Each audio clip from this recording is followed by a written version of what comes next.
मध्ययुगीन भारताच्या इतिहासावरचे जे काही प्रश्न राज्यसेवा पूर्वपरीक्षेला विचारले जातात त्या प्रश्नांची चर्चा मी या व्हिडिओमध्ये केलेली आहे. जर तुम्ही मागील व्हिडिओचे पार्ट्स सिरीजचे बघितले नसतील तर प्लेलिस्टमध्ये जाऊन ते पार्ट्स बघून घ्या आणि इथून पुढचे जे पार्ट्स आहेत ते देखील प्लेलिस्टमध्ये जाऊन बघून घ्या. प्रश्न दिलेला आहे, योग्य विधान ओळखायचे आपल्याला. प्रश्नामध्ये विधानं बघा. 1802च्या वसईच्या तहानं मराठ्यांच्या राज्यांची जो ऱ्हास आहे त्या दिशेने वाटचाल केलेली आहे. दुसरं विधान आहे, 1818मध्ये मराठ्यांची सत्ता ही कायमचीच नष्ट झालेली होती. पर्याय बघा, फक्त एक, फक्त दोन, एकही नाही, वरील सर्व. वरील सर्व हे जे विधानं आहेत वरची ती या ठिकाणी बरोबर येत आहेत. 1802मध्ये वसईचा जो तह झाला त्याच्यामध्ये मराठ्यांच्या राज्यांचा जो ऱ्हास आहे त्या दिशेने वाटचाल सुरू झालेली आहे. आणि दुसरं विधान आहे, 1818मध्ये मराठ्यांची जी सत्ता होती ती कायमची त्या ठिकाणी नष्ट झालेली आहे. तर ही दोन्ही विधानं या ठिकाणी बरोबर येत आहेत. तसेच बघा, 1818मध्ये जो मराठ्यांचा सत्ता होता तो कायमचा नष्ट त्या ठिकाणी झालेली आहे. म्हणजे त्या ठिकाणी मराठ्यांची जी सत्ता होती, एक वर्चस्व राहिलं होतं मराठ्यांचं 1818पर्यंत, त्या ठिकाणी ते संपुष्टात आलेलं आहे. आणि बघा, 1802 हे वर्ष तुम्ही लक्षात ठेवायचे. वसईचा तह तेव्हा झाला होता आणि वसईचा तह जो आहे तो मराठ्यांचा जो ऱ्हास झाला त्याच्यामध्ये त्याची मोठी भूमिका राहिलेली आहे. 1802मध्ये वसईचा तह झाला आणि मराठ्यांचं जे राज्य आहे त्याचा ऱ्हास त्या ठिकाणी सुरुवात झालेली आहे. आणि 1818मध्ये त्या ठिकाणी संपूर्णतः मराठ्याचं साम्राज्य होतं, मराठ्यांची जी सत्ता होती ती कायमची स्थिती नष्ट झाली आहे. पुढचा प्रश्न बघा, शिवाजी महाराजांना अष्टप्रधान मंडळाविषयी योग्य विधान खाली ओळखायचं आहे. शिवाजी महाराजांचं जे अष्टप्रधान मंडळ होतं की जे त्यांच्या दरबारामध्ये कार्यरत होतं त्याविषयीचं विधान आपल्याला खालीलपैकी ओळखायचं आहे. विधाने बघा. पहिलं विधान आहे, अमात्य हा राज्याचा विदेश मंत्री होता. दुसरं विधान आहे, सुमंत हा राज्याचा अर्थमंत्री होता. पर्याय बघा, फक्त एक, फक्त दोन, एकही नाही आणि वरील सर्व. तर बघा, वरील एकही विधान या ठिकाणी बरोबर येत नाही आहे, कारण अमात्य हे जे होते ते विदेश मंत्री नव्हते तर ते होते अर्थमंत्री. आणि दुसरं विधान जे आहे, सुमंत हा राज्याचा अर्थमंत्री होता, तर ते सुमंत हे अर्थमंत्री नव्हते तर ते विदेश मंत्री होते. तर याचं स्टेटमेंट तुम्ही लक्षात ठेवा. अमात्य हे अर्थमंत्री होते, सुमंत हे जे होते ते विदेश मंत्री होते. ओके. तसंच बघा, इसवी सन 1678मध्ये शिवाजी महाराज जे होते त्यांनी जिंजीचा जो किल्ला आहे तो जिंकलेला होता. इसवी सन 1678मध्ये. आणि जिंजीचा किल्ला ते जिंकले आणि तो त्यांचा अंतिम विजय ठरला, कारण शिवाजी महाराजांचं पुढे 2 वर्षांनी म्हणजे 1680मध्ये तिथे निधन झालेलं आहे. 1680मध्ये महाराजांचं निधन झालं आणि जिंजीचा किल्ला त्यांनी शेवटचा किल्ला त्या ठिकाणी त्यांच्या जो साम्राज्य होतं त्याच्यामध्ये जिंकलेला होता. पुढचा प्रश्न बघा. प्रश्न 43 आहे, गियासुद्दीन तुघलक यांच्याविषयी योग्य विधान खालील 2 वाक्यामधून ओळखायला सांगितलेलं आहे. पहिलं विधान आहे, त्यांनी तेलंगणा प्रदेशाचं नाव सुलतानपूर केलं. दुसरं विधान आहे, दिल्लीचा सुलतान होण्याच्या पूर्वी हा दियालपूरचा राज्यपाल म्हणून ते काम त्यांनी बघितले आहे. पर्याय बघा, फक्त एक, फक्त दोन, एकही नाही, वरील सर्व. तर या ठिकाणी वरील सर्व या ठिकाणी या प्रश्नाचं उत्तर बरोबर येतं आहे. दोन्ही विधाने इथं बरोबर येतात. तेलंगणा हा जो प्रदेश होता त्याचं नाव सुलतानपूर असं गियासुद्दीन तुघलक हे जे आहेत त्यांनी केलेलं होतं. दुसरं विधान आहे, दिल्लीचा सुलतान होण्याच्या पूर्वी दियालपूर या ठिकाणी ते राज्यपाल म्हणून काम करत होते. तर हे दोन्ही विधान या ठिकाणी बरोबर येत आहेत.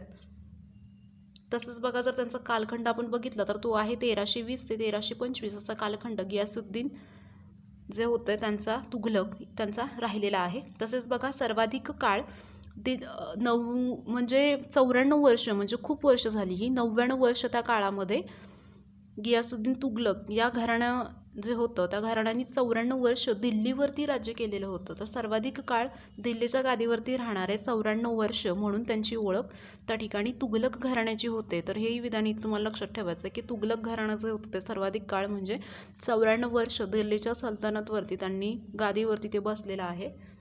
तसेच बघा, दिल्ली सल्तनतचे तुघलक घराण्याचे ते शासक होते गियासुद्दीन. आणि बघा, एक तुघलक घराण्याचा संस्थापक म्हणून गियासुद्दीन जे आहेत गियासुद्दीन तुघलक यांना त्या ठिकाणी ओळखलं जातं. एक गियासुद्दीन तुघलक हे जे होते ते त्यांनी जे संस्थापक आहेत तुघलक घराण्याचे ते त्यांना म्हटलं जातं आहे. त्यांनी मंगोल जे होतं त्याच्यावरती 29 वेळा आक्रमण केलं, पण त्यांची जी आक्रमणं होती मंगोलवर केलेली तर ते अयशस्वी ठरले आहेत, फेल झाले होते त्याच्यामध्ये.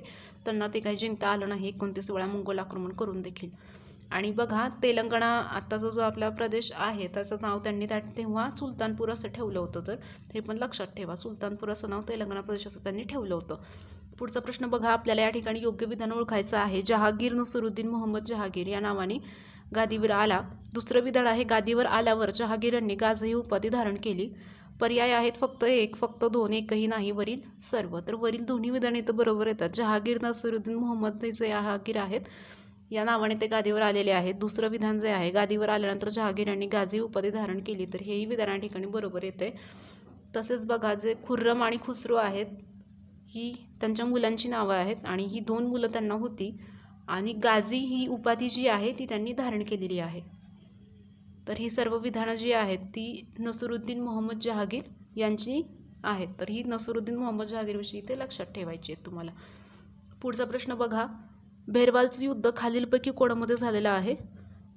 पहिलं जहांगीर खुसरो, दुसरं जहागीर आणि शिवाजी महाराज, जहागीर आणि इब्राहिम लोधी, जहागीर आणि खुर्रम. जहागीर आणि खुर्रम हे जे होते या दोघांमध्ये भेरवालचं जे युद्ध आहे ते झालेलं आहे. तसेच बघा, हा जो युद्ध होता या भेरवालचं जे युद्ध होतं त्याच्यामध्ये जहांगीर आणि खुर्रम या दोघांमध्ये ते युद्ध झालेलं आहे. आणि तसंच बघा, हे जे युद्ध होतं या युद्धामध्ये जहागीर यानं खुसरो त्यांच्या मुलाचंच ते नाव होतं आणि त्याचा पराभव त्या ठिकाणी केलेला आहे. खुर्रम हे जे होते ते जहागीर जे आहेत त्यांचा मुलगा होता आणि त्यांच्या मुलाचा त्यांनी त्याच्यामध्ये पराभव केला आहे. म्हणजे वडील आणि मुलगा याच्यामध्ये झालेलं एक युद्ध होतं जहागीर आणि खुसरो या दोघांमध्ये आणि त्याच्यामध्ये त्याचा जो मुलगा आहे खुसरो त्याला जहागीर यांनी हरवलं होतं आणि त्याच्यामध्ये जहागीर जे होते ते त्या ठिकाणी विजय ठरलेले आहेत. तर असं पण विचारलं जाऊ शकतं की भेरवालचं जे युद्ध होतं त्याच्यामध्ये कोणाचा विजय झाला होता? तर भेरवालचं जे युद्ध होतं त्याच्यामध्ये जहागीर जे होते त्यांचाच त्या ठिकाणी विजय झाला आहे आणि त्यांचा मुलगा खुर्रम यांच्यासोबत त्यांनी ते युद्ध केलेलं होतं. पुढचं विधान बघा, पुढचा प्रश्न आहे, योग्य विधान आपल्याला याच्यामध्ये ओळखायचं आहे. पहिलं विधान आहे, जहागीर यांच्या पत्नीचं नाव नूरजहा होतं. दुसरं विधान आहे, नूरजहाचे पिता गियास बेग यांना जहागीरनं दिवाण बनवलं. पर्याय आहेत फक्त एक, फक्त दोन, एकही नाही, वरील सर्व. तर बघा, वरील सर्व दोन्ही विधाने इथं बरोबर येतात. जहागीर यांच्या पत्नीचं नाव नूरजहा होतं आणि दुसरं विधान आहे, नूरजहाचे पिता गियास बेग यांनी जहागीरनं दिवाण त्या ठिकाणी बनवलेलं आहे. जहागीर जे होते त्यांनी नूरजहाचे पती जे होते गियास बेग यांना दिवाण बनवलं आहे, हे विधान बरोबर येतं आहे. आणि जहागीर यांच्या पत्नीचं नाव नूरजहा होतं, तर ही दोन्ही विधानं या ठिकाणी बरोबर येत आहेत. तसेच बघा, नूरजहा जे होती ते नूरजहा यांचं जे मूळ नाव आहे ते आहे मेहरुनिसा. तर नूरजहा यांचे मूळ नाव आहे मेहरुनिसा, तर हे लक्षात ठेवा. पुढचं विधान आहे, इथं योग्य विधान आपल्याला ओळखायला सांगितलेलं आहे. पहिलं विधान आहे, अकबर यांना समकालीन सूरदास होते. सूरदास यांनी सूरसागर हे काव्य लिहिलेले आहे. पर्याय बघा, फक्त एक, फक्त दोन, एकही नाही, वरील सर्व. तर दुसरं जे विधान आहे, सूरदास यांनी सूरसागरचे काव्य त्या ठिकाणी लिहिले आहे, हे विधान या ठिकाणी बरोबर येतं आहे. आणि तसंच बघितलं तर अकबर हे समकालीन सूरदास यांचे होते. तर बघा, अकबरांचे समकालीन नसून ते जहागीर जे होते त्यांचे समकालीन होते, हे लक्षात ठेवा. जहागीर यांचे समकालीन सूरदास होते, तर हे विधान इथं चूक आहे. जहागीर असं असायला हवं होतं, इथे जहागीर यांचे सूरदास हे समकालीन राहिलेले आहेत. पुढचा प्रश्न बघा, योग्य विधान इथे आपल्याला ओळखायचं आहे. 1608 मध्ये ब्रिटिश ईस्ट इंडिया कंपनीचे प्रतिनिधी कॅप्टन हॉकिन्स हे भारतामध्ये आलेले होते. दुसरं विधान आहे, जहागीरांनी त्यांना इंग्लिश खाची उपाधी दिलेली आहे. पर्याय बघा, फक्त एक, फक्त दोन, एकही नाही, वरील सर्व. तर ही दोन्ही विधाने इथं बरोबर येतात. 1608 मध्ये ब्रिटिश ईस्ट इंडिया कंपनीचे प्रतिनिधी कॅप्टन हॉकिन्स भारतामध्ये आले होते. दुसरं विधान आहे, जहागीरनं त्याला इंग्लिश खाची उपाधी दिलेली आहे. बघा, जहागीर जे होते त्यांनी अफगाणी आणि भारतीय जे आहेत त्यात जे मुसलमान होते त्यांना मोठ्या प्रमाणामध्ये मनसबदारी दिलेली होती त्या काळामध्ये. तसेच त्या ठिकाणी जहागीर यांनी काय केलं होतं की त्यांच्या काळामध्ये ज्या घंटा होत्या त्यांची नियुक्ती साखळी, जंजिरे ए अदला बनवलेली होती. तर ज्या घंटा होत्या, अनेक घंटा नियुक्त त्या साखळी, जंजिरे ए अदली बनवलेली त्यांनी आहे. तसंच बघा, जो घंटा पद्धत होती तेव्हा त्याच्यामध्ये काय असायचं की घंटा वाजवली जायची आणि जे एक न्यायाची पद्धत असते, न्यायाची मागणी करताना तुम्ही म्हणजे त्या ठिकाणी एक पद्धत वापरली गेली आहे, घंटा वाजवली जायची आणि जनतेमध्ये ते वाजवून न्यायाची मागणी त्या ठिकाणी जनता करत असायची.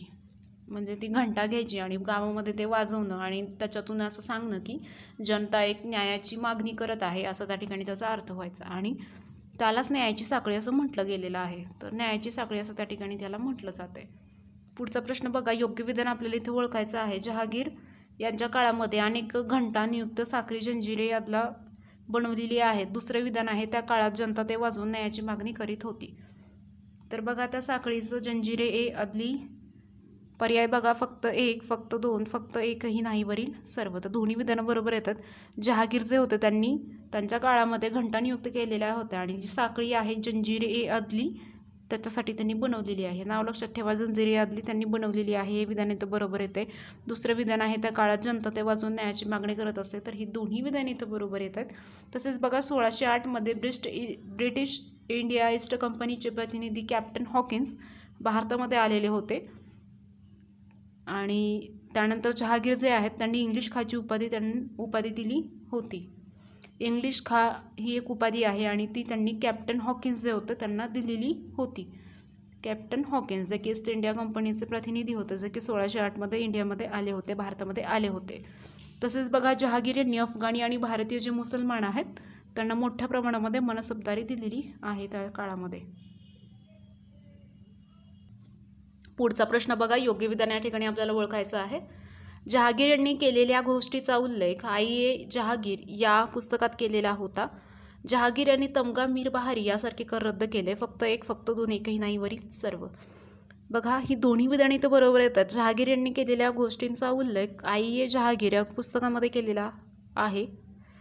तसेच बघा जहागीर यांनी तमगा आणि मीर बहारी यासारखे कर रद्द केलेले होते. 1608 मध्ये ब्रिटिश ईस्ट इंडिया कंपनीचे जे प्रतिनिधी होते कॅप्टन हॉकिन्स जे भारतामध्ये आले आणि त्यांना इंग्लिश खायची उपाधी देण्यात आली आणि त्यांनी मादक जे पदार्थ होते त्याच्यावरती त्या ठिकाणी प्रतिबंध घातलेला आहे. तर हे तुम्ही लक्षात ठेवा, मादक पदार्थावर प्रतिबंध घातलेला आहे.